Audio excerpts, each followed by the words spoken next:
안녕하세요. 네, 동남에서 관세평가 담당하고 있는 이재혁 관세사입니다. 먼저 오늘 시험 보신 여러 수험생 여러분들 정말 고생 많으셨습니다. 아마 지금 시간쯤이면 여러분들 나름대로 이제 시험 정리하시고 같이 공부하셨던 동료분들과 술 한잔 하고 계실 것 같은데요. 그동안 어려운 공부 하시느라고 얼마나 고초가 많으셨습니까?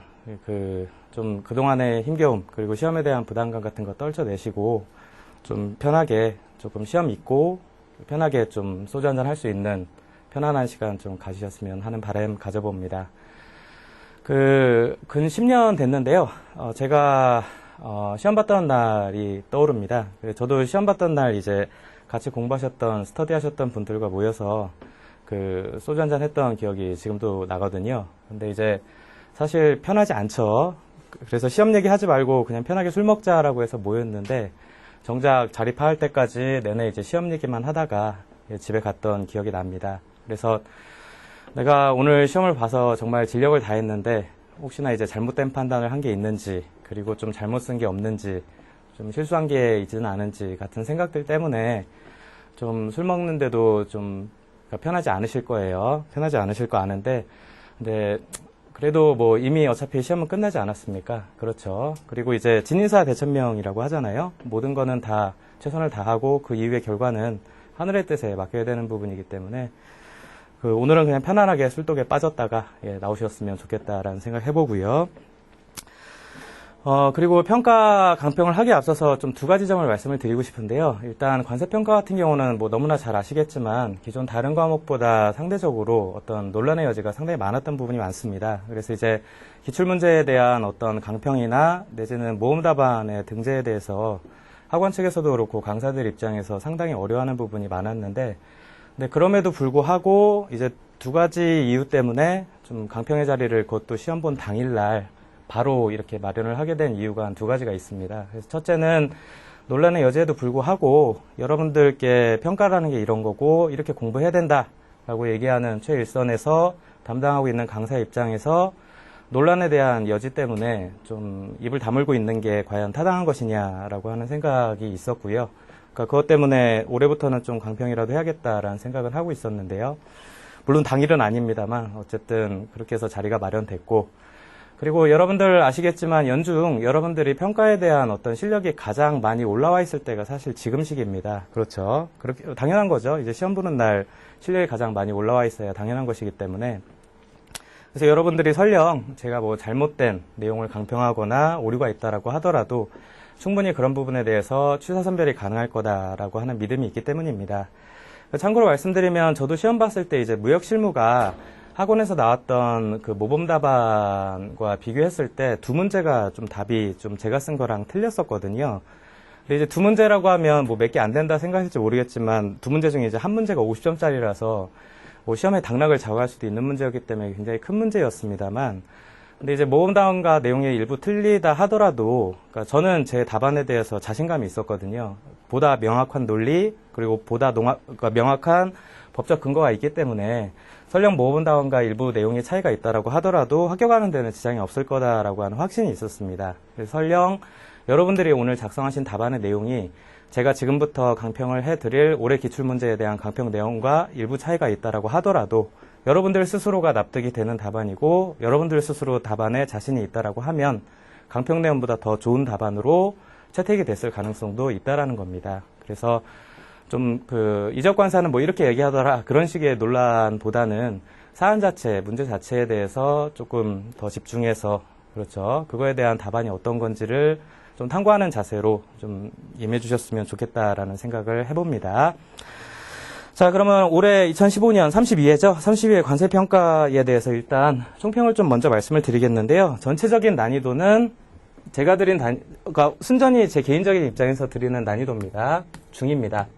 상중하로 나눈다라고 하면, 그러니까 어느 정도 중간 단계에서의 난이도를 좀 드리고 싶습니다.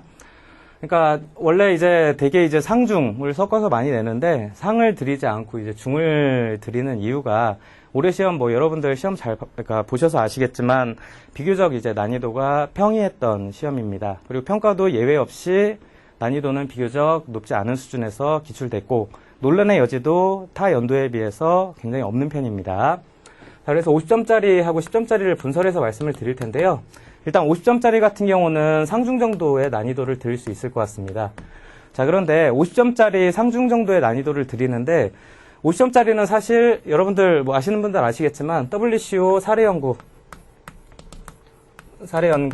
8.2의 내용을 아시는 분들이라고 하면 문제 자체가 WCO 사례연구랑 똑같이 나왔기 때문에 뭐 논란의 여지가 없습니다. 과세가격 결정 방법부터 시작해서 왜 그게 과세가 되고 과세가격이 어떻게 도출되는지까지 아예 문제가 똑같이 나와버렸기 때문에 논란의 여지가 사실 없는 상태입니다. 죄송합니다. 자, 그래서 WCO 사례연구 8.2를 보신 분이라고 하면 아마 50점짜리를 푸시는데 아무런 문제가 없으셨을 거예요. 근데 이제 문제는 안 보신 분들이 조금 어려우실 수도 있는데, 근데 그럼에도 불구하고 비교적 이제 결국 가산요소 부분에서 시험 문제 나왔거든요. 근데 그 가산요소에 대해서 과세, 비과세 설령 보지 않았다라고 하더라도 자기가 평소에 알고 있었던 생산지원이나 어떤 로얄티에 대한 내용을 가지고 문제를 푸셨으면 충분히 어떤 좋은 점수를 받는데 어려움이 없을 거라고 생각하기 때문에 상중 정도의 난이도를 드릴 수 있을 것 같고요.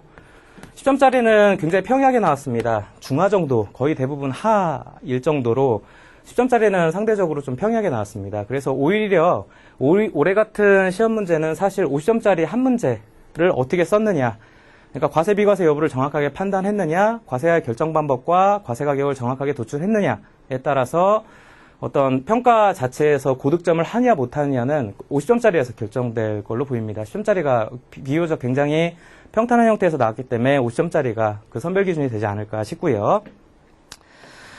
자, 그리고 출제 분포를 일단 말씀드리면, 그러니까 난이도는 일단 그렇고요.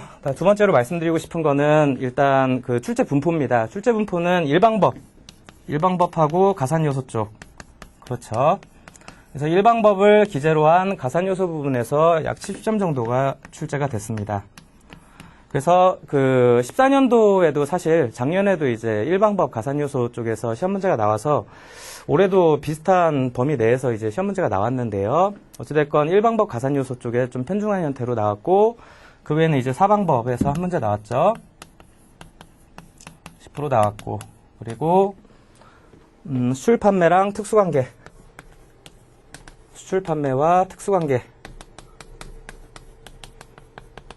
쪽에서도 10%씩 나왔죠. 그래서 올해 시험은 일방법에 편중된 형태, 그러니까 다른 2, 3방법이라든지 5방법이라든지 6방법이 나오지 않은 일방법 하에서의 시험 문제가 거의 90%가 나왔을 정도로 일방법에 대한 편중이 심했던 연도입니다.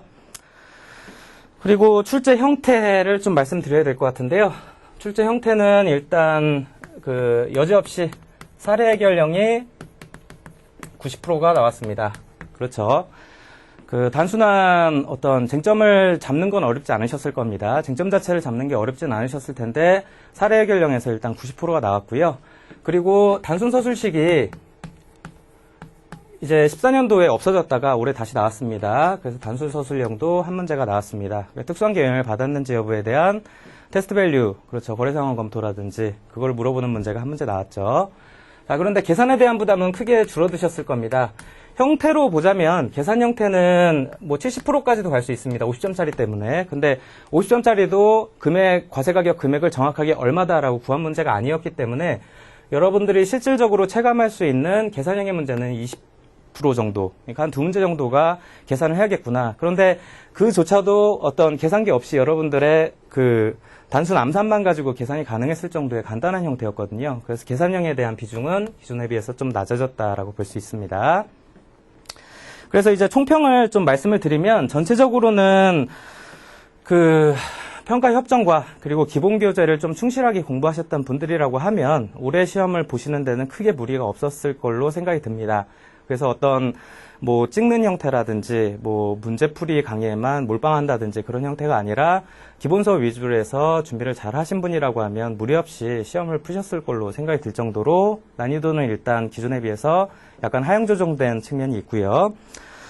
그리고 아까 말씀드린 것처럼 시험짜리에 대한 변별력 자체가 크지 않을 정도로 시험짜리는 단순하게 나왔습니다. 그래서 10점보다는 오히려 50점짜리를 가지고 변별력이 좌우되지 않을까. 그래서 50점의 경우에 과세 여부를 결국 정확하게 판단을 하고 답을 정확하게 도출을 했는지 여부가 결국은 평가만 놓고 봤을 때 결국 당락의 어떤 기준이 되지 않을까 싶을 정도로, 그래서 50점짜리 같은 경우 그렇게 출제가 됐다라고 말씀드리고 싶습니다. 자, 그러면은 구체적으로 그럼 올해 출제된 문제를 한 문제 한 문제 좀 평서를 해보겠습니다.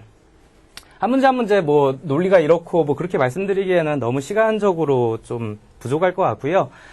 그러니까 전체적인 이제 구조 짜 드리고 쟁점 말씀드리고, 그래서 구조랑 어떤 내용 형태로 서술이 됐으면 좋았을 것 같다라는 정도로 의견을 말씀드리는 게 좋을 것 같습니다.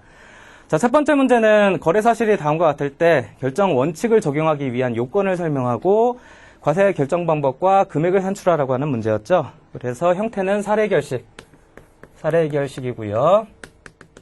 난이도는 상중 정도 드릴 수 있겠습니다. 그래서 협정을 잘 공부하신 분이라고 하면 어렵지 않게 그냥 푸실 수 있을 정도의 문제이기 때문에 상을 드리긴 좀 어려울 것 같고요. 협정의 사례 연고를 보지 않으셨던 분들이라고 하면 조금 그 권리 사용료와 생산지원비 부분을 어떻게 처리할지가 조금 헷갈리셨을 거예요. 그리고 이제 문제 자체가 뭐 마스터 테이프 어쩌고저쩌고 나오죠. 그런데 이제 그 부분은 이제 항상 어려워하시는 수험생들이 많지 않습니까? 그래서 아마 그것 때문에 1번 문제에서 굉장히 당황하셨을 분들이 상당히 많으실 것 같은데, 그럼에도 불구하고 문제 자체는 그렇게 어렵지 않은 형태였습니다. 자, 그리고 아까 말씀드린 것처럼 WCO 사례연구 8.2의 문제를 그대로 내므로써 어떤 논란의 여지가 완전히 제거됐다라고 볼 수 있겠죠. 자, 그런 형태로 말씀드릴 수 있을 것 같고요. 자, 첫 번째는 일단 서설. 그렇죠. 서설 써야겠고, 서설은 여러분들 이 문제 자체가 기본적으로 일방법에 이제 가산 요소를 물어보는 문제지 않습니까? 후순위 과세액 결정 방법 자체를 논의할 수가 없는 형태의 문제입니다. 그렇기 때문에 서설에서는 일방법, 그렇죠. 그리고 가산 요소, 실제 지급 금액에다가 뭐 가산 요소를 가산해서 뭐 그 원칙적인 과세액 결정 방법 있지 않습니까? 그 내용에 대해서 써주셨으면 좋았을 것 같습니다. 자, 그리고 두 번째로 좀 써주셨을 내용이 문제에서 사실 목차를 주고 있죠. 자, 그래서 첫 번째로 여러분들이 쓰셨어야 되는 내용은 과세액 결정 원칙을 적용하기 위한 요건입니다. 원칙의 적용 요건을 쓰시는 부분이에요. 자, 이 부분은 자, 여러분들 잘 아시겠지만 과세액 결정의 원칙을 적용하기 위한 요건이죠. 자, 과세액 결정의 원칙이라고 하는 거는 여러분들 잘 아시겠지만 실질 가격, 그러니까 구매자가 판매자에게 실제로 지급했거나 지급하여야 할 가격, 일방법을 얘기하는 겁니다. 다시 말해서 일방법을 적용할 수 있는 요건에 대해서 먼저 서술을 하라는 부분입니다. 자, 이 얘기인즉슨 일방법의 적용 요건이라고 하는 거는 다시 말하면 일방법의 배제 요건이 아닌 거를 적용 요건이라고 얘기할 수 있거든요. 그렇죠? 그래서 일방법의 배제 요건 7가지 해당되지 않는다라는 점을 적용 요건으로 해서 설명을 해 주셨으면 좋았을 것 같습니다. 자, 그래서 뭐 하나하나 좀 말씀을 드리면, 자, 먼저 술 판매인지 여부인데요. 자, 술 판매, 기본적으로 술 판매가 아니라고 볼 수 있는 부분이 없죠. 그렇죠. 그러니까 어떤 지금 쟁점 물품인 뮤직비디오, 레이저, 디스크, 복제물 자체를 수입하는 거에 대한 물품 공급 계약이 따로 체결돼 있다라고 하는 거래 사실은 존재하지 않습니다. 자, 하지만 권리 사용과 관련돼 있는 계약이 체결돼 있다라고 하는 점은 설명을 하고 있죠. 그렇죠. 자, 비록 계약은 없지만 그래도 술 판매가 아니라고 볼 수 있는 관세법 시행령 17조에 나와 있는 내용들 있죠. 그 내용들에 특별히 해당될 만한 여지가 없습니다. 그렇죠. 그래서 술 판매가 아닌 경우에 해당하지 않고요. 자, 두 번째. 문제를 주로 이제 이 지문의 라 부분에 보시면 사실 라 부분을 도출해서 과세가격 결정 원칙을 설명하는 부분이 조금 여러분들한테 어려웠을 수도 있겠지만 머리를 잘 굴리신 분이라고 하면 그 주어져 있는 거래사실 가나다 라 중에 라 부분을 이 적용요건 부분에 많이 적용을 하셨을 걸로 보입니다. 자, 그래서 두 번째로 얘기하셔야 되는 부분이 일단 특수관계가 없다라고 설명을 하고 있죠. 지금 여기 보시면 특수관계에 해당되지 아니한다라고 되어 있습니다. 그래서 배제 사유인 영향받았는지 여부에 대한 검토 필요가 없다라고 하는 점을 얘기할 수 있겠죠. 자, 그리고 이 앞단에 나와 있는 내용처럼 지금 수입자가 결국은 중국에 있는 해외 공급자한테 어떤 생산 지원이라든지 그리고 권리 사용에 대한 별도의 계약을 체결해서 로열티를 지급을 하는 형태입니다. 그렇죠. 자, 그런데 그런 생산과 관련된 활동이 그렇죠. 조건 사정에 해당되는지 여부가 검토가 돼야겠죠. 조건 사정에 영향을 받았는지 여부인데 자, 이 부분에 대해서는 결론적으로 말씀드리면 여러분들 협정 주의 부분에 나와 있죠. 생산 및 시장 판매와 관련돼 있는 어떤 지원을 하게 됐을 때 그 부분이 거래 가격을 배제할 수 있는 사유가 되지 못한다라고 하는 부분 혹시 기억나십니까? 그래서 마케팅, 그러니까 어떤 광고 활동에 대한 대가로 해서 여러분들이 많이 기억을 하실 텐데 그 광고 활동뿐만 아니라 생산과 관련된 어떤 지원 활동에 대해서도 그게 조건 사정의 영향으로 봐서 거래가를 배제할 수 있는 사유가 되지 아니한다라고 하는 주의 규정이 있습니다. 그 주의 규정을 가지고 조건 사정 영향을 받은 걸로 볼 수 없다라고 설명하시면 좋았을 것 같습니다.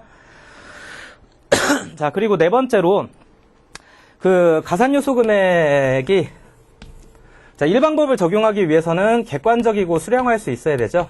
그렇죠. 자, 그런데 라에 나와 있습니다. 라 부분에 보시면 자, 수입자인 갑상사가 세관당국의 거래가격을 기초로 가격신고를 했어요. 일방법이죠. 근데 LCO와의 어떤 권리사용계약서와 권리사용계약서에 부여되어 있는 사용의 대가로 지급되는 금액과 관련되는 서류를 모두 제출했다라고 나와 있습니다. 자, 그렇죠. 결국은 자, 수입자가 어떤 권리사용과 관련되어 있는 로열티를 지급한 게 있는데 자, 그 부분의 로열티 지급한 금액과 관련되어 있는 서류를 제출했다라는 부분입니다. 자, 그 얘기인즉슨 내가 물품대 이외에 별도로 지급했던 로열티 금액을 객관적이고 수령할 수 있었고 그거에 대한 서류가 세관당국에 제출이 됐다는 얘기죠. 자, 그 얘기는 결국 가산요소에 대한 객관적이고 수량화할 수 있었다라는 점이 설명이 되는 부분입니다. 그렇죠. 자, 그리고 한 가지 더 있습니다. 자, 세관당국의 합리적 의심에 대한 소명이 가능했다라고 하는 부분이죠. 자, 객관적이고 수량할 수 있었고 이 자료가 세관당국에 제출이 됐습니다. 그렇죠. 그렇기 때문에 세관당국의 어떤 합리적 의심에 대해서도 충분히 소명이 가능했다라는 점입니다. 그렇죠. 그래서 이 라 부분을 가지고 이 요건 부분에서 잘 풀어 쓰시는 게 아마 좋지 않았을까라는 생각이 들고요. 나머지 어떤 처분 또는 사용상의 제한이라든지 그렇죠. 그리고 사후기속 이익과 관련된 부분은 주어진 사실관계 하에서는 언급이 되어 있지 않습니다. 그래서 그건 기타로 묶어서 배제사유에 해당되지 않는다라고 설명을 해주셨으면 좋았을 것 같아요. 자, 이렇게 함으로써 결국 일방법을 배제할 수 있는 사유가 없습니다. 없는 형태이기 때문에 일방법을 적용할 수 있다라는 결론까지 가셨으면 아주 훌륭한 답안이지 않았을까 싶고요. 자, 그리고 그 다음 자, 일방법을 적용하기로 했는데 자, 그럼 이제 과세 가격을 구해야겠죠. 자, 그래서 본건에 대한 과세 결정 방법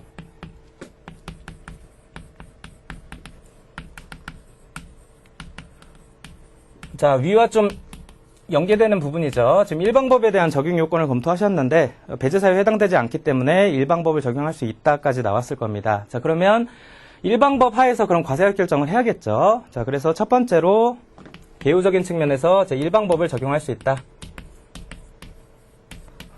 배제사유에 해당되지 않기 때문에 일방법을 적용할 수 있다 설명을 하실 수 있을 거고요. 자, 그 다음에 이제 하셔야 되는 부분이 PAPP를 구해야겠죠. 그렇죠. 자, PAPP를 구하는데 이 우리나라에 있는 이제 갑상사가 쟁점 물품인 뮤직비디오 레이저 디스크 복제물 5,000개를 중국으로부터 구매를 하죠. 그렇죠. 중국으로부터 구매하는 물품대 실제 지급 금액이 문제에 나와 있습니다. 지금 여기 보시면 그 5,000개에 대한 디스크 복제물에 대한 대가로 자, 3만 불을 실제 지급했다라고 나와 있죠. 그렇죠. 그래서 3만 불의 실제 지급 금액이 잡혀 있고요. 자, 그 다음에 3만 불에서 끝나면 안 됩니다. 자, 3만 불 말고 여기서 보시면 이 수입 물품인 레이저 디스크 복제물을 만들기 위해서 자, 제조용 압인기에 대한 부분이 나옵니다. 지금 이 나 부분을 보세요. 자, 마스터 테이프는 레이저 디스크를 생산하는 과정에서 사용이 됐는데 마스터 테이프는 레이저 디스크 제조용 압인기에 동일한 형태로 재현이 돼서 만들어졌고 뮤직비디오 레이저 디스크 복제물은 동압인기를 사용해서 제조됐다라고 하는 부분입니다. 그렇죠. 자, 그런데 결국은 이 압인기가 사용돼서 수입 물품이 만들어졌는데요. 그 압인기와 관련된 제조를 위한 비용으로서 자, 갑상사가 그러니까 우리나라에 있는 수입자가 해외에 있는 공급자한테 1,000불을 지급했다라는 부분이 나옵니다. 자, 이 부분을 빼먹으시면 안 되겠죠. 자, 그래서 실제 지급 금액은 합쳐서 31,000불이 됩니다. 자, 그러면 여기서 보셔야 되는 부분이 자, 이 부분인데요. 자, 압인기와 관련되어 있는 압인기 제조에 대한 비용을 자, 실제 지급 금액의 일부로 볼 거냐 아니면 생산 지원 비용으로 볼 거냐라고 하는 부분인데 대다수의 수험생들이 생산 지원 비용의 형태로 아마 가산을 하지 않으셨을까 싶습니다. 자, 그런데 자, 실제 지급 금액의 형태로 보는 게 일단은 맞습니다. 간접 지급도 아니고 직접 그 판매자한테 지급된 실제 지급 금액의 일부로 보는 게 맞을 것 같은데요. 자, 그 이유는 뭐냐면 자, 압인기 자체를 우리가 지원한 게 아니죠. 압인기를 지원한 게 아니라 압인기 자체는 자, 수출자가 별도로 구매하는 거에 대한 대가로 지불한 게 아니고요. 압인기 제조를 위한 비용 자체를 우리가 지원한 형태입니다. 엄밀히 얘기하면 압인기 자체가 지원된 게 아니고 압인기가 지원됐다, 무상 지원됐다라고 하면 생산 지원 비용으로 볼 여지가 있습니다만 자, 압인기가 아닌 압인기 제조를 위한 비용 자체 금전이 지급됐다라는 거거든요. 그것도 제3자가 아닌 해외 공급자, 직접 수출자한테 압인기 제조를 위한 금전 자체가 지불됐다라는 겁니다. 그렇죠. 그렇기 때문에 수입물품의 제조에 실제 사용되는 수입물품의 대가로서 판매자한테 실제로 지급된 금액이겠죠. 그렇죠. 그렇기 때문에 직접 지급된 형태의 실제 지급 금액으로 보는 게 가장 정확할 것 같습니다. 자, 그러면 이 부분을 생산 지원 비용으로 설명하면은 어떻게 되나요? 라고 분명히 얘기하실 분이 있는데, 자, 결과적으로 답은 맞습니다만, 논리 부분에서 약간 흔들리는 부분이 있겠죠. 결국은 압인기 자체가 공급됐다라고 하는 부분으로 가야 사실 생산 지원으로 엮을 수 있는데요. 과세가 되는 결론은 도출하지만 논리가 좀 일부 상이한 부분이 있을 겁니다. 자, 정확히 보면은 실제 지급 금액의 직접 지급액의 일부로 보는 게 맞을 것 같은데, 자, 그거에 대한 어떤 페널티는 분명히 있겠죠. 없다고는 말씀 못 드립니다만, 결론적으로 과세 가격 자체는 크게 다르지 않기 때문에, 그러니까 크게 점수 차이가 날 걸로 생각하지는 않습니다. 자, 일단 그래서 실제 지급 금액은, 자, 수입 물품에 대한 어떤 레이저 디스크 자체에 대한 3만 불에다가 그 자체를 어떤 압인기에 대한 제조 비용을 지원해준, 금전을 지원해준 1,000불을 합쳐서 자, 구매자의 판매자에 대한 실제 지급 금액은 3만 1,000불이 된다라고까지 설명을 하시면 좋을 것 같습니다. 자, 그리고 자, 이제 가산 요소 부분인데요. 사실 이 문제의 가장 큰 핵심은 이 문제의 쟁점 자체는 결국 실제 지급 금액과 가산 요소 부분입니다. 그렇죠? 자, 가산 요소 부분인데요. 딱 보면 어떤 형태가 나올지 아시죠? 그렇죠? 자, 문제 자체를 보시면 아시겠지만 자, 문제 자체가 자, 중국으로부터 레이저 디스크 복제물을 수입을 하는데요. 자, 그런데 수입자가 자, 별도의 권리 사용 계약에 따라서 레이저 디스크에 체화되어 있는 뮤직비디오를 사용할 권리 획득을 한 다음에 수입자가 권리 사용 계약에 따라서 자, LCO는 자기 사무실에서 이 사람이 이제 특허권자입니다. 특허권자가 자기 사무실에서 레이저 디스크에 체화되어야 되는 뮤직비디오를 선정해서 마스터 테이프를 만들고 이 마스터 테이프를 수출자한테 무료로 제공하는 형태입니다. 그렇죠? 자, 너무나 잘 아시겠지만 이제 생산 지원 부분입니다. 가산 요소죠. 자, 가산 요소로서 여러분들이 첫 번째로 언급돼야 되는 부분은 바로 생산 지원비였습니다. 생산 지원비. 자, 그래서 생산 지원비의 과세 여부에 대해서 여러분들이 검토를 하셔야 되는데요. 자, 결국은 자, 내가 그 마스터 테이프에 들어가게 될 뮤직비디오, 그렇죠. 뭐 소녀시대를 생각하면 좀 편할 텐데 이를테면 소녀시대는 이제 우리나라니까. 자, 아무튼 그 뮤직비디오를 여러분들이 이제 지원을 하는 형태죠. 수출자한테 지원을 하는 형태인데 아마 이 문제에서 가장 여러분들이 실수를 했으면 가장 아팠을 부분이 사실 제가 볼 때는 이 부분입니다. LOC는 자기 사무실에서 체화되어야 되는 뮤직비디오를 선정했다라고 하는 부분인데요. 그렇죠. 이 부분이 아마 가장 실수를 하셨으면 아픈 부분이 아니었을까. 내가 만약 이 부분을 정확하게 못 봤다라고 하면 가슴이 아프겠죠. 자, 결과적으로 어떤 마스터 테이프를 만드는데 내가 특허권자한테 로얄티를 줍니다. 그렇죠. 특허권자한테 로얄티를 주고 그 특허권자가 어떤 그 뮤직비디오 자체를 선정을 해가지고 거기에다가 마스터 테이프에다가 체화를 시킨 다음에 그 마스터 테이프를 수출자한테 지원하는 형태입니다. 그렇죠. 자, 그렇기 때문에 자, 사실 자, 이 마스터 테이프에 대한 어떤 지원 자체가 이제 생산 지원의 형태에 해당된다라고 충분히 볼 수 있을 겁니다. 자, 그런데 생산 지원에 해당이 된다라고 하면 생산 지원의 과세 요건, 그렇죠. 과세 요건에 성립되는지 여부를 따져보셔야겠죠. 자, 그런데 과세 요건을 따지려면 자, 무료 또는 인하된 가격으로 생산 지원되는 재화 또는 용역을 공급자한테 지원해줘야 되죠. 그렇죠. 자, 무료 또는 인하된 가격으로 줬죠. 무상으로 줬다라고 나와 있잖아요. 자, 특허권자가 수출자한테 무상으로 줬습니다. 자, 무료 또는 인하된 가격으로 줬죠. 자, 그런데 자, 마스터 테이프의 어떤 지원 행위가 생산 지원 재화냐, 생산 지원 용역이냐는 조금 헷갈리셨을 수도 있을 겁니다. 자, 그런데 WCO 사례 연구 8.2에서는 자, 어떻게 설명을 하고 있냐면, 일단 이 생산 지원비에 대한 과세 여부는 1차적으로 이 생산 지원된 재화 또는 그러니까 생산 지원되는 부분이 두 개의 성격이 있습니다. 지금 생산 지원된 형태도 있고, 이 뮤직비디오에 대한 사용 권리를 획득해서 나중에 로열티까지 지불을 하죠. 그렇기 때문에 권리 사용료에 대한 성격도 같이 갖고 있다라는 겁니다. 자, 권리 사용료와 그 다음에 생산 지원에 대한 두 개의 형태에서 실질적으로 이권 거래에서 그러니까 이권 거래 자체가 생산 지원의 어떤 실질상 생산 지원의 용역의 형태를 갖고 있는지 아니면 권리 사용의 형태를 갖고 있는지를 따져야 된다라는 게 첫 번째 논제입니다. 그렇죠. 자, 그리고 두 번째 논제는 생산 지원부터 그럼 먼저 검토를 한다라고 하면, 자, 특허권자가 자기 사무실에서 레이저 디스크에 체화되어 있는 뮤직비디오를 선정해서 마스터 테이프에 편집을 했는데, 자, 이게 생산 지원 재화냐, 생산 지원 용역이냐를 따져야 된다라고 사례 연구에 나와 있습니다. 자, 결론적으로는 생산 지원 용역에 해당되는 걸로 보고 있습니다. 생산 지원 용역에 해당되기 때문에 본건과 관련해서 무상 지원된 어떤 마스터 테이프 부분은 생산 지원 용역으로서 과세 가격에 가산돼야 된다라고 하는 게 결론입니다. WCO에서 내렸던 결론이고요. 자, 비록 이제 마스터 테이프 자체가 나갔기 때문에 생산 지원 재화가 아닙니까? 라고 충분히 얘기할 수 있을 것 같습니다. 자, 그런데 생산 지원 재화로 보던 생산 지원 용역으로 보던 사실 결론에는 차이가 없는 형태죠. 차이가 없는 형태인데, 가장 여기서 판단을 잘못하셨을 가능성이 높은 부분이 바로 생산 지원 용역이라고 생각을 했는데, 자, LOC가 뮤직비디오 선정을 해서 마스터 테이프 제작 작업 자체를 특허권자가 했죠. 해외에 있는 특허권자가 있습니다. 자, 그런데 이 부분이 결국은 해외에서 이루어진 생산 지원 용역이기 때문에 사실은 과세 대상인 생산 지원 용역에 해당됩니다. 그렇죠. 왜냐하면 생산 지원 용역 중에서도 우리나라에서 우리나라에서 수행된 용역은 제외하게 돼 있죠. 그런데 이건과 관련된 마스터 테이프는 분명히 우리나라에서, 그렇죠, 캐리드 아웃된 게 아니라 특허권자의 국가에서 캐리드 아웃, 그러니까 미국인데요. 자, 미국에서 캐리드 아웃됐다라고 하는 걸 확인할 수 있습니다. 그렇죠. 그렇기 때문에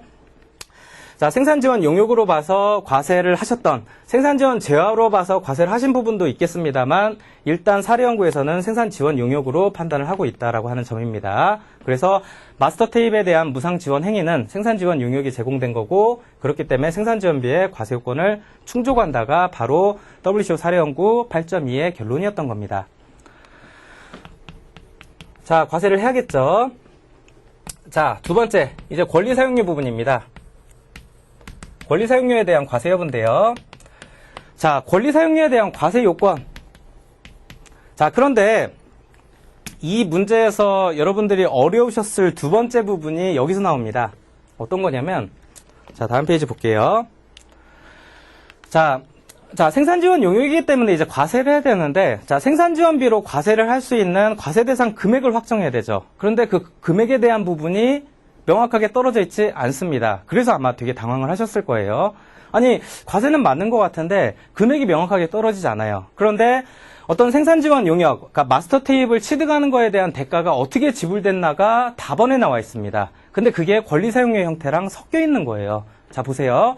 자, 수입자는, 자, 수출자한테 그러니까 이 부분은 아까 실제 지급 금액으로 말씀드렸죠. 그리고 5,000개에 대한 디스크 복제물에 대한 대가로 실제 지급 금액 3만 불을 잡았고요. 자, 뮤직비디오 및 마스터 테이프를 사용하는 대가로 갑상사는 LOC에게 국내에서의 디스크 총 판매 금액 5%를 권리 사용료로 지급하기로 했다라고 하는 부분입니다. 자, 바로 이 부분입니다. 자, 이 부분이 여러분들 정말 헷갈리셨을 거예요. 그러니까 마스터 테이프에 대한 지원, 생산 지원 용역이 발생을 했는데 생산 지원된 금액이 확인이 안 돼요. 그런데 마스터 테이프에 대한 지원 행위는 사실 이 권리 사용료 금액 안에 포함되어 있는 겁니다. 자, 이 부분을 여러분들이 보셨어야지 돼요. 그게 아니면 멘붕에 빠지셨을 겁니다. 그래서 50점짜리에서 평가 협약을 보지 않으셨던 분들이 제일 어려워하셨을 부분이 사실 이 부분인데요. 생산 지원의 용역에 해당된다, 내지는 재화에 해당된다라는 판단까지는 어렵지 않았을 텐데 그 이후에 생산 지원으로서 과세되는 금액을 확정할 때 이 권리 사용료의 일부로서 포함되어 있다라고 하는 부분을 도출하기가 쉽지 않으셨을 거예요. 자, 결론적으로 말씀드리면 권리 사용료로 지급돼서 포함돼 버렸기 때문에요. 여기서 이미 과세가 됐습니다. 그렇죠? 그래서 과세요건을 따질 필요가 없어지는 겁니다. 자, 이 부분이 여러분들 어려우셨을 거예요. 자, 한번 볼게요. 아마 논란의 여지가 있다라고 하면 충분히, 물론 논란의 여지가 있는 분들조차 WCO 사례연구 8.1을 보시면 아, 이렇게 했구나라고 쉽게 아실 수 있겠지만, 그게 아니라 여러분들 시험을 보시는 입장에서 정말 어렵게 생각하셨을 부분이죠. 그래서 말씀을 좀 드리면, 자, 갑상사가 결국은 일단 레이저 디스크 복제물 5,000개를 수입하는 대가로서 중국에 있는 SCO에게, 그렇죠, 지급하는 금액 위주로 볼게요. 자, 아까 3만 불 지급했죠? 3만 불 지급했고, 압인기에 대한 제조 비용으로 추가적으로 1,000불이 더 지급이 됐습니다. 자, 그렇죠. 자, 그리고 LCO사가 특허권자죠? 특허권자인데, 자, 여기로 무상 지원이 된 거죠. 그래서 생산 지원 용역. 그러니까 이게 마스터 파일인데요. MF라고 할까요? 마스터 파일이, 자, 마스터 테이프죠. 마스터 테이프이 특허권자로부터 해외에 있는 수출자에게 공급이 됐는데요. 자, 근데 이거에 대한 부분이 안 나와 있죠. 자, 그런데 이 다 부분에 보시면, 갑상사는 어떤 뮤직비디오 및 마스터 테이프를 사용하는 대가로 마스터 테이프가 포함되어 있는 형태죠. 그렇기 때문에 생산 지원 금액 부분이 사실 여기에 포함되어 있었던 겁니다. 자, 그래서 갑상사가, 자, LCO에게 국내에서의 디스크 총 판매 금액의 5%를 권리 사용료로 지급을 합니다. 자, 명목상으로는 권리 사용료로 지급이 됐어요. 그런데 총 매출액의 5%가 명목상으로는 권리 사용료로 지급이 됐는데요. 자, 실질적으로 이 특허권자가 수출자에게 지원했던 마스터 테이프에 대한 대가도 이 안에 포함이 돼 있었다라는 거죠. 그렇죠. 그리고 그 생산 지원 행위에 대한 생산 지원 비용, 가산되어야 되는 생산 지원 금액 자체가 이 금액이었다는 겁니다. 그렇죠. 자, 그런데 분설해가지고 나 부분에서는 아까 생산 지원에 대한 과세 여부를 따지고 다 부분에서 권리 사용료에 대한 과세 여부를 따져버리면, 자, 보세요. 나간 금액은 이거는 실제 지급 금액으로 과세되죠. 하나, 둘. 자, 복제물을 수입하는 대가로 지급된 수입자인 갑상사가 지급한 금액은 31,000불에다가 매출액의 5%인 권리사용료 하나입니다. 그렇죠. 자, 그런데 자, 여기서 관련성과 거래 조건에서 따지면서 이것도 과세된다라고 하면 여러분들 하나의 지급 행위에 대해서 생산지원비로도 과세되고 권리사용료로도 과세되는 거죠. 그렇죠. 자, 그런데 이 두 개를 합친 금액이 과세된다라고 하면 이중과세가 될 겁니다. 무슨 말씀이냐면, 자, 매출액의 5%를 만약에 500원을 지급했다. 자, 그런데 자, 특허권자가 수출자한테 어떤 지원했던 마스터 테이프에 대한 대가, 생산 지원 금액도 500이고, 그렇죠. 그리고 별도로 권리 사용료로서 따로 지급한 게 500. 그래서 1,000원을 지급한 게 아니잖아요. 지금 500 한 번만 지급을 했기 때문에 500의 금액 안에 생산 지원과 권리 사용에 대한 금액의 그 금액 부분이 다 포함이 돼 있었던 겁니다. 그리고 이 금액이 이미 검토를 생산 지원을 먼저 했는데 생산 지원에서 과세가 되는 걸로 판단했으니까 권리 사용료로 따로 검토할 실익이 없었다라는 부분입니다. 아시겠습니까? 자, 그래서 결론적으로 자, 권리 사용료에 대한 과세 여부는 검토의 실익이 없다. 이미 과세가 됐기 때문에 자, 그렇게 써주셨으면 좋았을 것 같습니다. 자, 그리고 그 다음에 가산 요소 부분하고 최종적으로 본건에 대한 과세 가격 산출을 하셨어야겠죠. 자, 그래서 실제 지급 금액 31,000달러죠. 31,000. 그리고 가산 요소로서 생산 지원. 판매 금액이라고 하지만 매출액이라고 쓰셔도 무방했을 겁니다. 그래서 매출액의 5%. 그래서 과세 가격은 31,000불에다가 매출액의 5%로 지급되어 있는 금액을 생산 지원의 비용으로 봐서 과세에 가산해야 된다라는 취지로 결론을 내주셨으면 좋았을 것 같습니다. 이게 WCO 사례연구 8.2에 나와 있는 결론이기도 합니다. 자, 수업 시간에 말씀드렸지만 결호 부분도 반드시 쓰셔야 되죠. 자, 결호 부분에서는 잠정신고 제도를 쓰셨으면 참 좋지 않았을까라는 생각이 듭니다. 자, 왜냐하면 매출액 대비 몇 프로기 때문에 수입 통관 시점에 이 수입 물품이 국내에서 판매될 때 비로소 지급되는 어떤 권리 사용료 금액이 확정되지 않습니까? 그렇죠. 그렇기 때문에 자, 수입 신고 당시에는 결국 과세 가격을 확정할 수 없는 사유가 있기 때문에 잠정 신고 제도를 통해서 잠정 가격을 신고했다가 추후 별도로 지급하는 권리 사용료 금액이 확정이 되면 확정 가격 신고를 할 수 있다. 그렇게 제도적으로 활용을 할 수 있다라는 식으로 결론을 내주셨으면 아주 무방하지 않았을까 싶습니다. 자, 그래서 1번 문제는 이렇고요. 자, 논란의 여지가 있을 만한 부분을 한 3가지 정도 생각합니다. 일단 첫 번째는 생산지원비가 아닌 권리사용료의 과세 형태를 언급하면서 과세 결론을 도출하신 분, 물론 답은 맞을 겁니다. 그렇죠. 3만 1,000불에다가 그러니까 권리사용료로 지급된 매출액 대비 5%의 금액이 과세가격에 가산돼야 된다라고 하는 최종 과세 가격은 맞을 겁니다. 자, 그런데 가산 요소 부분을 생산 지원비가 아니라 권리 사용료로서 과세 가격 설명을 하신 분들이 이제 어떻게 될지에 대한 논란의 여지가 있는데요. 자, 그분들은 제가 생각했을 때는 일단 그 결론은 맞습니다. 결론은 맞는데, 자, 이게 생산 지원이 아니라 권리 사용료로서 관련되고 거래 조건으로 지급됐다라고 하는 부분에 대한 설명이 들어가야 되지 않습니까? 자, 그런데 이제 문제는, 그러니까 좋습니다. 그것도, 그러니까 관련성과 거래 조건이 있는 권리 사용료가 지급된 거기 때문에 과세 가격에 가산돼야 된다라고 써주신 분들은 비록 지금 WCO 사례 연구에서 검토 자체에 실익이 없다라고 생략돼 있는 부분을 가지고 과세를 도출하신 거잖아요. 그러니까 쉽게 갈 수 있는 길을 어렵게 갔기 때문에 사실 문제가 됐는데요. 결론이 일단 맞기 때문에 점수 차이가 그렇게 클 걸로 생각하지는 않습니다. 자, 그런데 2가지 점에서 의문이 있습니다. 자, 어떤 거냐면 이게 명확하게 거래 조건이냐라고 하는 부분을 쓰기가 어려우셨을 거예요. 자, 왜냐하면 이 건 로열티의 지급이 기본적으로 어떤 마스터 테이프와 뮤직비디오를 사용하는 대가라고 나와 있습니다. 그러니까 수입 물품에 대한 관련성이 있고 거래 조건으로 지급되는 금액이다가 결국은 과세 요건인데 사용하는 대가다라고 해보니까 물론 이제 사용하는 대가 안에는 어떤 수입하는 거에 대한 대가도 분명히 포함되어 있을 것이기 때문에 관련성과 거래 조건성을 좀 뭉뚱그려서 과세가 맞다라는 식으로 결론을 도출하셨으면 비교적 무방한 답안으로 보입니다. 자, 그런데 오히려 이 부분에 대한 부분보다 사실은 제가 볼 때 권리 사용료로 과세 도출을 하신 부분은 생산 지원되는 용역의 범위 있지 않습니까? 이 부분은 사실 명확한 부분입니다. 지금 만약에 권리 사용료로 결론을 도출하셨어야 되는 분들은 어떤 그 미국에 있는 특허권자가 수출자한테 마스터 테이프를 줬다라고 하는 생산 지원 어떤 그 용역 부분 있지 않습니까? 무상 지원 행위 자체에 대한 부분이 설명이 들어가지 말아야 됩니다.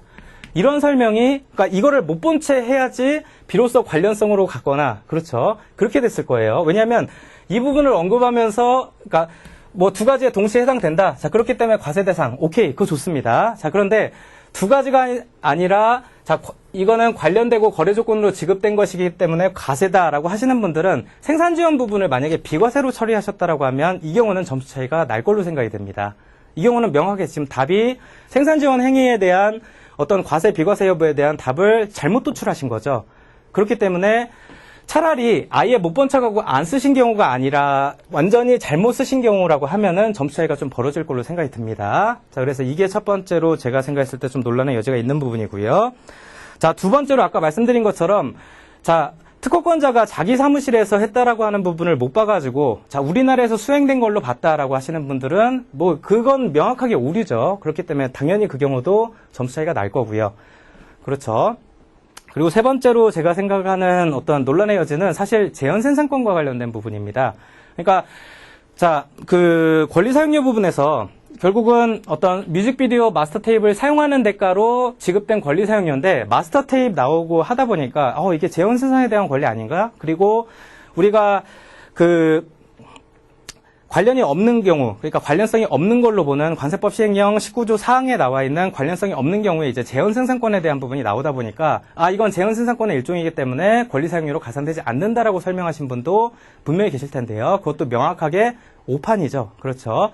수입 물품 자체를 갖고 와서 국내에서 재현하는 활동이 이루어지는 게 아니라 재현되어 있는 물건 자체를 갖고 오는 거기 때문에 이 건과 관련되어 있는 쟁점이 아닙니다. 그래서 재현 생산권에 대해서 언급하시는 거는 좋지 않다. 좋지 않고 그 경우도 그게 이제 판단까지 이어졌다라고 하면 완전히 잘못된 판단이죠. 그래서 그 경우도 점 차이가 좀 날 걸로 생각이 듭니다.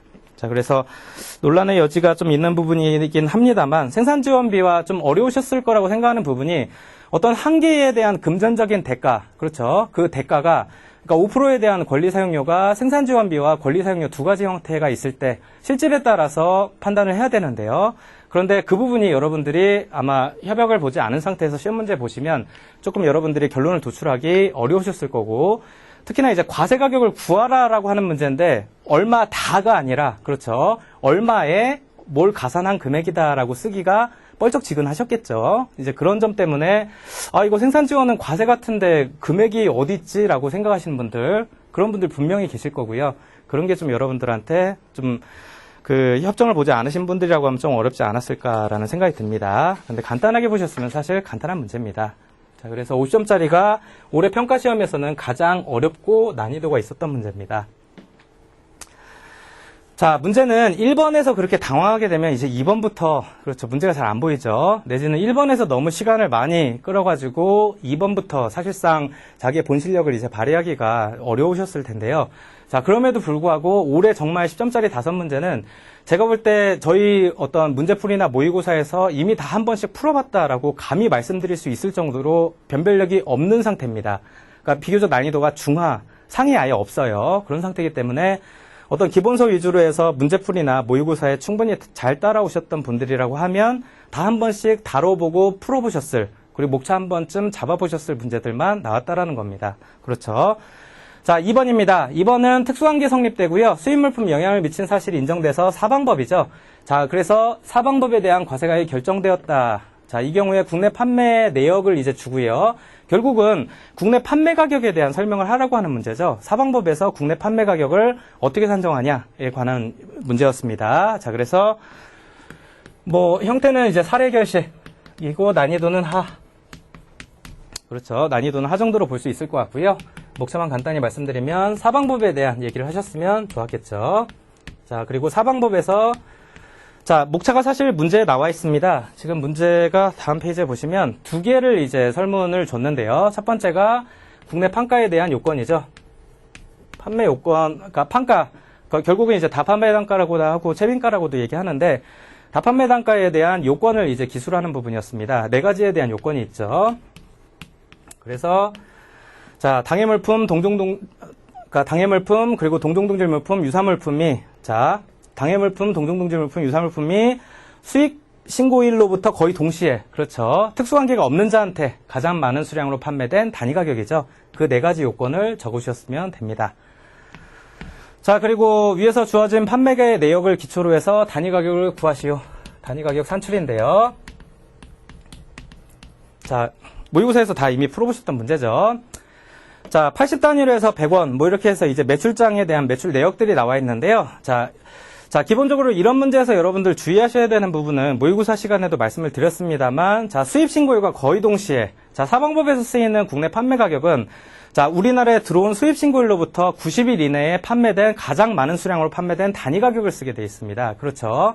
자, 그래서 90일이 지나서는 비록 많이 팔렸어도 쓰지 못하게 돼 있죠. 자, 그런데 그런 90일에 대한 제한 요건이 지금 없는 상태입니다. 그렇기 때문에 순전히 수량만 가지고 판단을 하실 수 있는 부분이에요. 자, 그래서 단위 가격 기초로 해서 수량을 합산하시면 되죠. 자, 100원일 때는 여기 나와 있습니다. 그래서 180개. 자, 105원일 때는 하나, 둘, 세 개 나와 있죠. 그래서 20개, 40개, 60개, 120개. 그리고 110원일 때는 110원 없네요. 자, 95원일 때 130. 여기 나와 있죠. 그리고 90원일 때 140, 그리고 85원일 때 120. 그래서 가장 많은 수량으로 판매된 단위 가격은, 자, 180 단위가 팔린, 자, 100원이 결국은 국내 판매 가격이 된다라고 써주시면 됩니다. 그렇죠. 간단한 문제였죠. 실수를 하지 않으셨으면 비교적 답안을 도출하시기가 상당히 용이하셨을 문제예요. 그래서 사실 뭐 단위라고 이제 해가지고 개라고 얘기하면 더 편할 텐데 단위라고 하다 보니까 좀 헷갈려 하시는 분들도 있는데, 모의고사나 문제풀이에서 충분히 많이 풀어오는 문제 유형이기 때문에 아마 틀린 분은 많지 않을 겁니다. 실수가 아니면. 자, 3번입니다. 자, 3번 같은 경우에는 지금 3번 같은 경우에는 이제 생산 지원비에 대한 과세 가격을 이제 물어보는 문제죠. 자, 그래서 사례 해결식이고요. 마찬가지로. 사례 해결식이고 난이도는 중정도 볼 수 있겠습니다. 아무래도 이제 가격을 실제 산출하는 어떤 계산형의 문제이기 때문에 중정도의 어떤 난이도를 드릴 수 있을 것 같고요. 난이도 자체는 그렇게 어려운 문제는 일단 아닙니다. 자, 국내에 있는 수입자가 모의고사 때 많이 풀어보셨죠? 외국의 생산자한테 수입 물품의 생산에 직접 사용될 어떤 몰드를 무상으로 공급했습니다. 딱 보면 생산 지원이죠. 자, 그래서 10만 단위의 물품을 10회에 걸쳐서 분할 수입을 하기로 약정했는데요. 자, 수입자는 약정대로 삼국에서 몰드 구입해가지고 생산 공장까지 운송해서 제공을 했습니다. 자, 여기까지 나오면 끝났죠. 자, 그래서 첫 번째, 개요. 개요에서는 뭐 가산유수로서의 어떤 생산 지원비에 대한 어떤 개념 정리 정도 해주셨으면 좋았을 것 같습니다. 자, 그리고 두 번째는 생산 지원비에 대한 과세 요건을 써주셔야겠죠. 자, 문제에서 물어보지 않았어도 생산 지원의 거래 형태에서 이게 과세냐 비과세냐인지 여부는 독립된 목차를 가지고 써주시는 게 당연히 좋습니다. 자, 그래서 첫 번째. 자, 수입물품의 생산, 수출에 실제 사용될 어떤 몰드 공급 자체. 자, 몰드가 무상으로 공급됐어요. 자, 그런데 이 몰드 자체가 수입물품 생산에 사용되리라고 돼 있죠. 수입물품 생산에 직접적으로 사용될 몰드입니다. 그렇죠. 그렇기 때문에 과세 요건에 해당되죠. 그러니까 생산 지원에 여러분들 유형 해가지고 수입물품 생산에 사용될 그 재료 구성 요소 부분품, 그렇죠. 그리고 수입물품 생산에 사용될 그 다음에 여러 가지 그 생산지원 용역이라든지 공구금형 다이스라든지 여러 가지 외우시잖아요. 그 생산지원 유형 중에서 몰드가 당연히 해당이 됩니다. 그래서 수입물품 생산에 사용될 공구금형 다이스 및 이와 유사한 물품이라는 항목이 있다라는 거 기억하시죠? 자, 그 부분의 내용을 가지고 쓰시면 좋습니다. 공구금형 다이스. 자, 몰드는 어떤 물건을 만들기 위한 그러니까 설비죠. 그렇죠. 설비의 일부기, 유형자산의 일부기 때문에 수입물품 생산에 사용될 어떤 재료 구성 요소 부분품보다는 공구금형 다이스 및 이와 유사한 형태의 물건으로 생산 지원 유형에 해당된다라고 결론을 맺으셨으면 무방합니다. 가장 좋습니다. 자, 그리고 두 번째. 그리고 자, 무료 또는 인하된 가격으로 공급해야 되죠. 자, 그런데 몰드를 무상으로 공급했다라고 문제에 나와 있습니다. 그렇기 때문에 무료 또는 인하된 가격으로 준 거죠. 자, 그리고 이러한 이제 과세 요건을 충족했다라고 하는 부분을 써주셨으면 좋을 것 같고요. 자, 그러면 이제 과세되는 생산 지원 금액을 확정해야겠죠. 그래서 첫 성적분에 대한 과세 가격. 이 문제는 어떤 요건이나 이런 의의 부분이 사실 중요한 문제는 아니었습니다. 과세 가격을 산출해야 되죠. 과세 가격을 산출해야 되는데요. 자, 일단 실제 지급 금액이 나와야겠죠. 자, 실제 지급 금액은 지금 자, 10만 단위의 물건을 10회에 걸쳐서 분할 수입을 하는데 한 개의 물건이 단위당 1불입니다. CIF이기 때문에 운임보험료 별도로 가산할 필요 없죠. 그래서 개당 1불인데요. 그런데 10회 분할하는데 최초 선적분이 우리나라에 들어오는 거니까 10만 개 중에 10분의 1인 이제 만 개가 들어오겠죠. 그리고 만 개. 그러니까 단가가 결국 달러 1불. 그리고 수량이 1만 개죠. 1만 단위. 그래서 총 금액이 1만 불이었을 겁니다. 그래서 실제 지급 금액은 1만 불이었을 거고요. 자, 생산지원비 가산하셔야겠죠. 생산지원비 가산을 하시는데, 자, 여기부터 좀 잘 쓰셔야 됐습니다. 이 윗부분에 대한 내용보다 이제부터 좀 잘 쓰셔야 됐는데요. 일단 생산 지원되는 금액을 확정해야겠죠. 생산 지원 금액을 확정해야 되는데요. 자, 여기서 쓰실 부분이, 자, 몰드를 우리가 무상으로 공급을 해주는 거죠. 그렇죠. 그렇기 때문에 우리가 특수관계가 없는 제3자로부터 어떤 생산 지원되는 물품을 취득 또는 임차해가지고 공급하는 경우에 생산 지원비는, 그렇죠. 취득원가의 부대 비용을 합산한 금액을 생산 지원 금액으로 해서 가산하게 돼 있죠. 자, 이 부분에 대한 관련 규정을 써주셨어야 합니다. 자, 그래서 취득원가가 지금 몰드 가격 자체가 5,000불이죠. 그리고 부대 비용이 3,000불입니다. 그래서 생산 지원으로 가산되는 금액은 총 8,000불이 됩니다. 그렇죠. 자, 그런데 자, 만 단위의 첫 선적분이 도착해서 수입할 때 첫 선적분에 대한 과세 가격 산출을 하라고 돼 있죠. 자, 그래서 첫 선적분에 대한 과세 가격은 이 8,000불이 다 가산되는 게 아니고요. 지금 일괄 가산한다. 최초 수익권에다가 일괄 가산한다라고 하는 내용이 없습니다. 일괄 가산 내용이 있었으면 8,000불 전액을 가산했어야지 되는데 지금 일괄 가산하는 내용 없이 첫 선적분에 대한 과세 가격을 산출하라는 얘기는 안분할한 얘기죠. 그렇죠. 그래서 이 8,000불 중에서 총 수량 단위로 이제 안분을 하게 돼 있죠. 그래서 일시 납부하고자 그러니까 일시 납부하고자 하는 경우가 아니기 때문에 생산 지원으로 수입할 총 금액 중 수입 물품 금액이 차지하는 금액 비율로 이제 안분을 하십니다. 그래서 금액 비율로 일단 안분을 하시면 지금 총 10만, 그렇죠. 10만 불이죠. 금액 단위니까 10만 불 중에 1만 불어치가 지금 국내에 수입된 거죠. 다시 말해서 10%로 비율로 안분하게 돼 있으니까 10%로 안분을 하시면 800불이 근본 최초 수환적분에 가산돼야 되는 금액이 되는 겁니다. 그렇죠. 그래서 800불을 가산해서 생산지원비 800불. 그래서 도합 합쳐서 1만 800불이 최초 선적분에 대한 과세 가격이 되는 겁니다. 그렇죠. 자, 조정액은 자, 만약에 조정액과 가산율, 여러분들 문제풀이랑 이제 모의고사 시간에 많이 풀어보시니까 조정액과 가산율에 대한 부분을 가지고 설명하시려면 조금 복잡했겠는데요. 자, 조정액은 800불이죠. 8,000불이 아닙니다. 8,000불 중에서 근본 최초 선적분에 가산되는 금액 자체가, 가산금 자체가 결국 조정액이죠. 그렇기 때문에 800불이 조정액이 될 거고요. 그리고 가산율은 다시 수익금액인 10,000불 나누기 800이기 때문에 8%가 될 겁니다. 무슨 말인지 아시겠죠? 이미 문제풀이나 모의고사 때 많이 풀어보셨기 때문에 자, 가산율은 8%, 조정액은 800불. 그래서 최초 수입분에 대한 과세 가격은 1,800불이 된다. 까지 도출을 하셨으면 만점입니다. 그렇죠. 자, 그리고 4번 보겠습니다.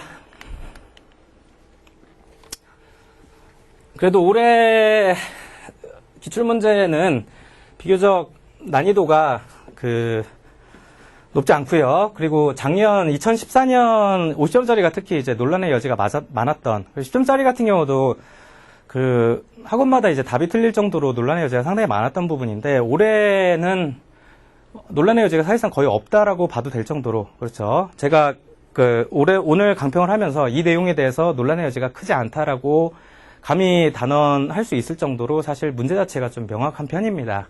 그래서 강평하기는 사실 크게 부담 없이 편하게 할 수 있어서 좋긴 한데요. 그렇죠.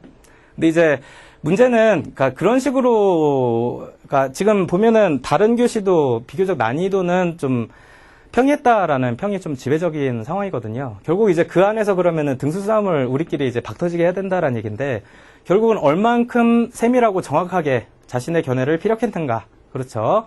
그래서 평가에서도 실질적으로 결국은 점수 차이를 결정하게 되는 요소는 10점짜리에서 아마 당락이 좌우될 걸로 생각하진 않습니다. 10점짜리 난이도 자체가 그렇게 높지 않은 상태이기 때문에 변별력이 크지 않을 것 같고요. 50점짜리에서 결국은 생산지원비와 권리사용료가 혼용되어 있는 하나의 지급건에 대해서 과세를 어떻게 노출했느냐. 그렇죠. 그 부분이 결국 고득점을 결정하게 되는 요인이 되지 않을까 싶습니다. 자, 4번입니다. 자, 4번 문제. 해외로부터 물품을 유상구매해서 국내 반입한 후 보세구역에서 전매하는 경우죠. 그래서 양수자가 국내에서 양도받은 금액으로 거래가격이 인정될 수 있는지에 대해서 판단하러 하는 문제인데요. 자, 형식은 일단 사례 해결형이죠. 사례 해결형으로 문제가 나왔고 난이도는 중정도 드릴 수 있을 것 같습니다. 4번은 수출 판매에 대해서 사실 물어보고 있는 문제입니다. 좀 헷갈려 하시는 분들도 많고 아마 양도받은 금액이 당연히 기존 이제 수입된 금액보다 양도받은 금액이 더 높을 거죠. 그렇기 때문에 거래 가격으로 인정될 수 있을 거다라고 결론을 도출하신 분도 분명히 계실 겁니다만 사실 이 문제 자체는 이제 수출 판매에 대해서 물어보고 있는 문제입니다. 모의고사 때 연습을 하셨지만 자, 개요 부분입니다. 개요 부분에 대해서는 그래서 수출 판매에 대한 개념 정의 정도 써주셨으면 좋았을 것 같습니다. 실질적인 판매 그리고 뭐 선의에 대한 판매 그렇죠. 뭐 여러 개의 거래가 있을 때 어떤 판매를 결국 수출 판매로 볼 것이냐에 대한 문제까지 나와 있죠. 연속 거래에 대한 문제까지. 그렇게 쓰면 사실 분량이 너무 많고요. 간단하게 이제 수출 판매에 대한 언급 정도 해주셨으면 좋지 않았을까 싶고요. 자, 그래서 두 번째 목차는 수출 판매 거래에 대한 판단입니다.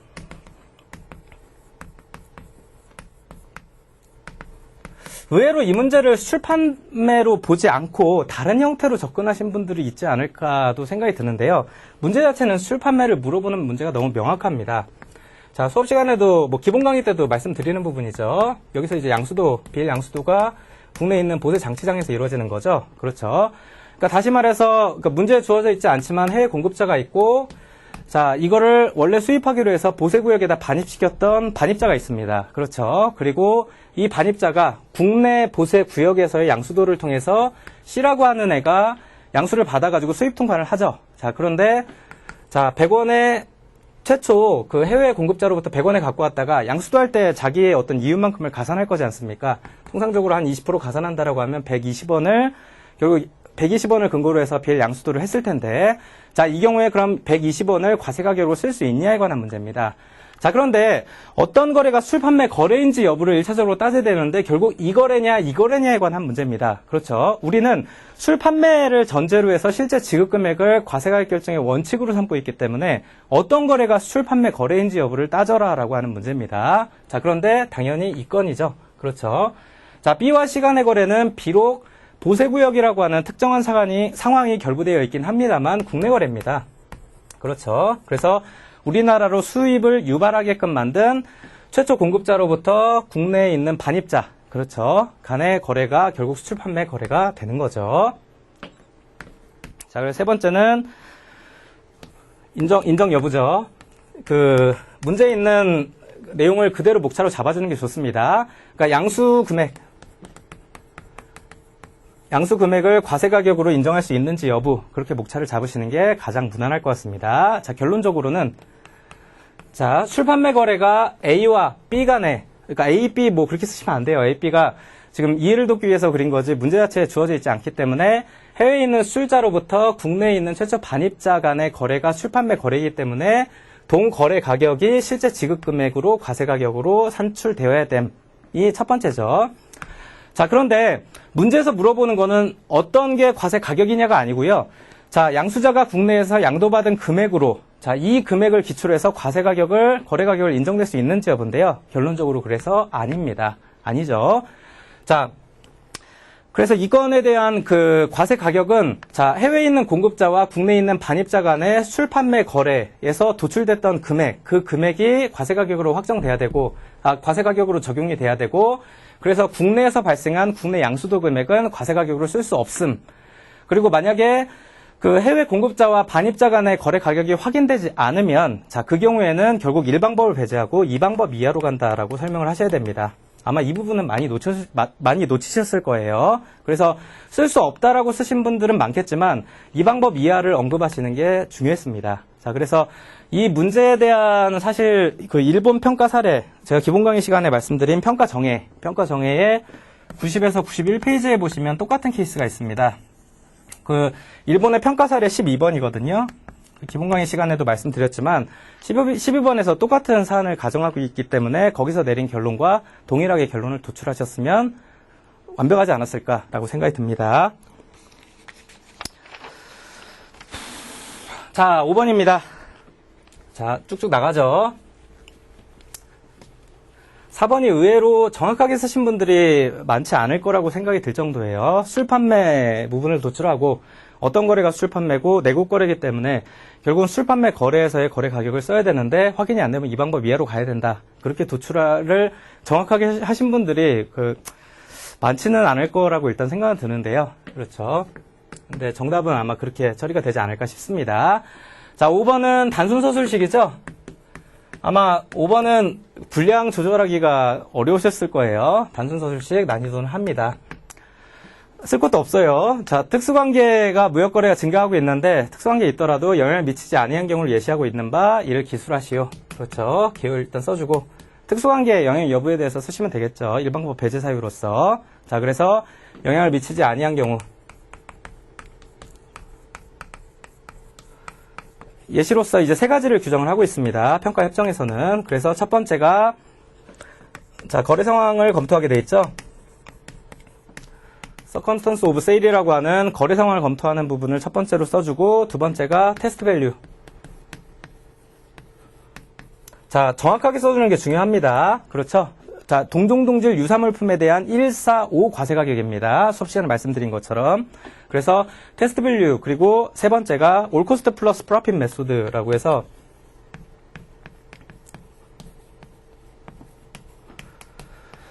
자, 해당 수출자의 모든 비용과 그러니까 이윤의 전반적인 회복을 보장할 수 있을 만큼 수익 가격이 적정하다고 여겨지는 경우에는 영향받지 않은 걸로 규정을 하고 있죠. 그래서 올 코스트 플러스 프로핏 메소드를 같이 써주셨으면 좋았을 것 같고요. 자, 거래 상황 검토의 일부로서 써주셔도 좋습니다. 별도 목차를 구성 안 하고 거래상황 검토에 일부러 써주시는 것도 좋을 것 같습니다. 그래서 이 거래상황 검토에서는 뭐 통상적인 가격결정 방법, 정상적인 가격결정 관행 뭐 그런 거 써주셔야 되고요. 테스트 밸류 정확하게 써주시는 게 중요하고, 그리고 올 코스트 플러스 프로핏 메소드 써주셨으면 완벽하지 않았을까 싶습니다. 사실은 완벽하려면, 그러니까 영향을 받지 아니한 경우에는 1방법이 적용되지만 받은 경우에는 이제 후순위 2방법 이하 과세가격 결정 방법이 적용된다까지 써주면 더 좋았겠죠. 문제에 나와 있지 않았어도. 자, 마지막입니다. 6번도 사례형이지만 네, 뭐 쉽게 여러분들 답안 도출하셨을 겁니다. 자, 6번도 사례 해결식인데 난이도는 하를 드리겠습니다. 왜냐하면 답이 나와 있죠. 그렇죠. 자, 의약품을 구매하기로 했는데요. 자, 로열티가 지급됐는데 과세 가격을 산출하라고 하는 가산 요소에 대한 문제입니다. 그래서 개요는 권리 사용료에 대한 개념에 대해서 써주셨으면 좋았을 것 같고요. 자, 그리고 권리 사용료의 과세 요건. 결국 두 개죠. 관련성, 자, 거래 조건성. 자, 그런데, 자, 보시면 아시겠지만, 의약품은 특허권자인 일본 제2사의 물질 및 제조 특허가 구현되어 있는 물건이죠. 그렇죠.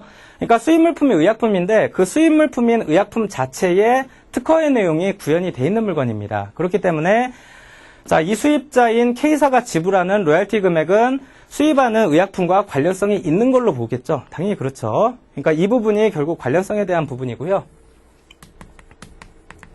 언급이 되셨어야 되고, 자, 거래 조건은 구매 조건이라고 나와 있죠. 자, 거래 조건으로 지급된 로열티이기 때문에 과세가 됩니다. 그렇죠. 그래서 관련성 부분은 이 부분에서 언급을 하고, 구매 조건, 거래 조건과 관련된 부분은 거래 조건에 지급하는 로열티이기 때문에, 자, 거래 조건으로 지급하는 로열티는 과세가에 가산이 돼야 되겠죠. 그렇죠. 그래서 그 두 개를 가지고 판단하셨으면 됩니다. 그래서 최종적인 과세 가격. 자, 물어보는 건 이제 과세 요건만 쓰는 게 아니라 과세 가격을 구하라고 돼 있죠. 그래서 의약품에 대한 실제 지급 금액 PAPP 더하기, 자, 로열티로서 관련되고 거래 조건으로 지급하는 로열티를 과세 가격에 가산해야 된다. 필요하면 뭐 잠정 가격 신고할 수 있다라는 정도로 언급을 하셨으면 더 좋지 않았을까 싶습니다. 자, 그래서 일단 올해 기출문제 다 풀어봤습니다. 예, 비교적 10점짜리는 50점짜리에 비해서 좀 난이도가 좀 많이 그래도 평준화됐다라고 보실 수 있을 만큼 그렇죠. 그래서 50점짜리 같은 경우도 사실은 사례연구에 나와 있는 문제이기 때문에 논란의 여지는 그렇게 많지 않습니다. 근데 이제 다만 오늘 밤에 이제 잠 못 주무실 분들이 생산 지원 부분에 대해서 비과세 처리를 하셨거나 그렇죠. 근데 이제 그 부분에 대해서 비과세 처리까지는 아닌데 근데 이제 권리 사용료로 과세 도출을 하셨던 분들. 근데 이제 기본적으로 생산 지원비와 권리 사용료에 대한 부분에 있어서 그 사례연구는 사실 생산 지원비의 과세 여부에 대한 부분을 따져가지고 결론을 도출시켜버렸습니다만 사실 권리 사용료로 도출이 되더라도 무방합니다. 다만 거기서 이제 자기 논리에 빠져가지고 두 개가 다 과세되는 것처럼 이중과세되는 것처럼 쓰셨으면 그건 답이 틀린 거죠. 근데 그런 경우가 아니라 자, 생산 지원 부분도 있지만 기본적으로 권리 사용료로서 과세 여부를 설명해서 답이 정확하게 떨어지신 분들은 제가 볼 때 점수 차이가 거의 나지 않을 겁니다. 제 입장에서 볼 때는 기본적으로 뭐 권리 사용료로도 충분히 과세 요건을 설명할 수 있는 부분이 사례연구에서 생략되어 있는 부분이기 때문에 검토의 실익이 없어서 생략된 부분이기 때문에 뭐 영향을 미치지 않을 겁니다. 당락에 영향을 미치는 부분은 아닐 것 같고요. 답이 잘못 도출됐거나 잘못 도출되기 위해서 과정에서 좀 틀어진 부분들, 이를테면 생산지원 용역인데 내지는 생산지원 재화로 쓰고 그리고 어떤 그 가산되는 금액 자체를 찾지 못해가지고 금전적인 지급이 없었다.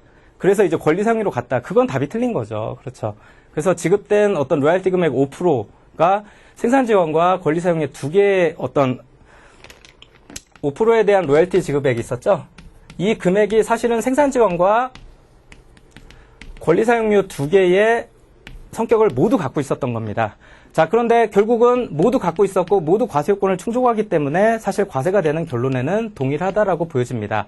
자, 그런 상태에서 이제 어떤 경로를 타느냐. 사례연구는 이 경로를 탄 건데 이거를 타도 무방하다라는 얘기예요. 크게 차이는 나지 않을 거라는 겁니다.